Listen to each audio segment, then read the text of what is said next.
Somewhere in the world right now, there's a 17-year-old kid who just hit 100,000 subscribers on YouTube, and he didn't figure out some secret. He didn't buy better gear, he just uploads videos because he enjoys it. And you are sitting there wondering why your channel won't grow, why you're stuck under 1,000 subscribers, why every video you upload gets a little bit of attention, but then it stops. And at some point, you start asking yourself if maybe you're just bad at this. Because no matter how much effort you put in, nothing seems to change. It feels random, it feels unfair, and everyone keeps saying, just be consistent, without ever explaining what you're actually supposed to fix. I know this feeling because I was stuck there too. And if you look at the analytics on this channel, you'll see months where nothing happened. No momentum, no growth, until one moment where everything started working. Not because of luck, but because I finally understood the algorithm. In this video, I'm gonna show you what changed for me and how you can use the same way of thinking to finally grow your channel. So if you want YouTube to stop feeling confusing and start making sense, this video is for you.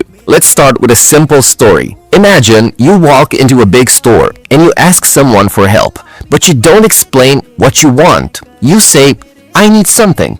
And the person looks at you confused because they have no idea what you mean. So they start asking questions like, okay, what do you want? Do you want cheese? Do you want milk? Do you want sugar? And they have to keep guessing because you didn't explain anything. Now imagine you walk in the same store, but this time you say exactly what you want, what kind of product it is, and who is it for.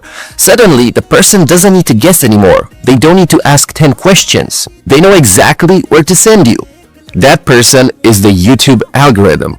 When you upload a video without clear tags or clear description, YouTube has to guess. It has to watch your video, listen to your audio, test it with different people, and slowly understand what it's about. And yes, YouTube can do that, but it takes time. When you add a clear description and clear tags, you're telling YouTube exactly what your video is about and who it's meant for. So, the YouTube algorithm doesn't need to guess as much. That's why there's so much talk about this right now. Some people say tags don't matter. Some people say descriptions are useless. And at first, I wasn't sure either. But after looking at my own videos and my own results, my opinion is simple. I think tags and descriptions still matter a lot because they help the YouTube algorithm understand your video better and faster.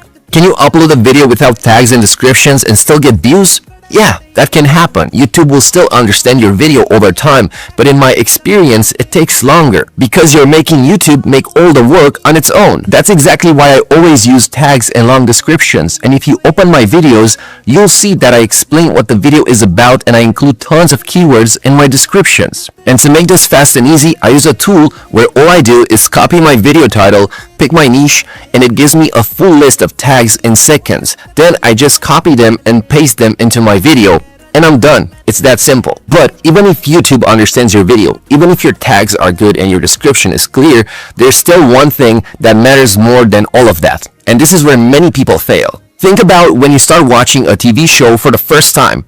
The first episode usually feels a bit strange. You don't know the people in the show yet. You don't really care what happens to them. You're not even sure if you like the show. But then you watch another episode, and then another one, and slowly you start to recognize the people. You understand them more, and at some point, you care about what happens next in the show. People act the same way on YouTube. When someone watches one of your videos for the first time, they don't care about you yet, even if the video is good. But if they watch a second video, and then a third one, something changes. You start to feel familiar to them. Watching your videos feels easier. This is where many creators make a huge mistake. They make thumbnails that all look very different. Different colors, different text font, different style every time. At first, this doesn't look like a big problem, but it is. Because someone might watch one of your videos, like it, and move on. The next day, YouTube shows them another video from you, but the thumbnail looks so different that they don't realize it's from the same channel. It's from you. So, they don't click it. Now imagine the same thing, but this time the thumbnail looks familiar. Maybe the same colors, maybe the same style, maybe a small detail they remember. And without thinking too much, they say to themselves, oh, I remember this channel. I watched it yesterday or last week. And because of that, the chances of them clicking on your thumbnail are way higher. This is the hidden power of thumbnails. Your thumbnails can help people recognize you. When I started applying this strategy, something changed. People didn't just watch one video, they watched another one, and then another one. This is how you help viewers watch more of your videos, and just like a TV show, they start caring for you, they start trusting you more. And this is also how momentum starts. But creating thumbnails can feel confusing. You always worry if they will get clicks or not. To make sure my thumbnails look good and feel connected, I use the same tool I talked about earlier. It doesn't just help with tags, it also lets me create and test the thumbnail. And after testing the thumbnail, I can make edits that make sense, that make it connect more with my channel in order to improve the click-through rate. I pretty much use it on every single thumbnail you see on my channel because instead of guessing and hoping it looks good after upload, I can check it before.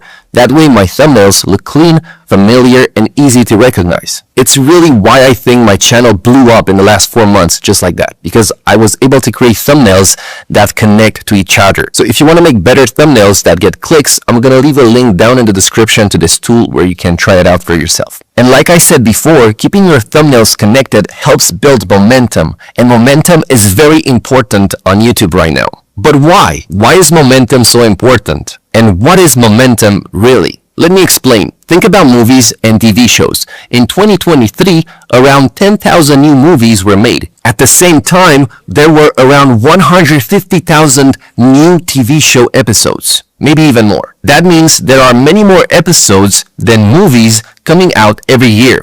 And you're probably asking yourself, how is this relevant to YouTube? Why does it matter? What I'm about to tell you might shock you. Shows keep people watching longer than movies. That's why platforms like Netflix care so much about them. Netflix wants people to stay. The longer someone stays, the more likely they are to pay the subscription again next month. A movie ends after 2 hours.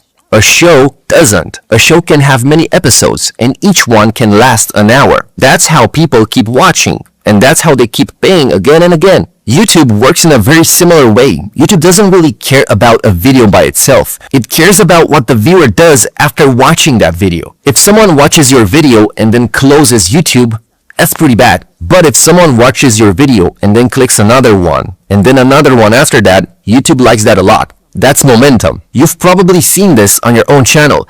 Every new video you upload pushes your older videos a bit. Now imagine you have 1 million subscribers. The amount of push a new video can bring to the old videos is huge. You just don't see it right now because your channel is small, so the numbers are low. That's why momentum matters more than one good video. One video alone doesn't change much, but one video that leads to another one can change everything. And this is why the things we talked about before matter. Thumbnails that look familiar, topics that make sense together, videos that don't feel random. All of that helps people click again without thinking too much.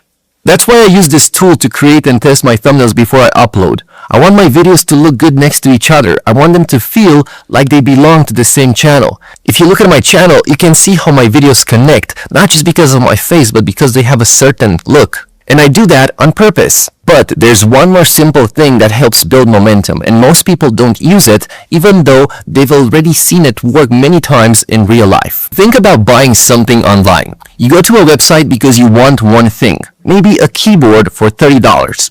You add it to your cart, you're ready to pay, and right before you click the final button, the site shows you something else and says, "Do you also want this mouse for $10? Sometimes it even tells you you can get a discount on the mouse if you buy it together with the keyboard. Most people didn't plan to buy the mouse. They came only for the keyboard.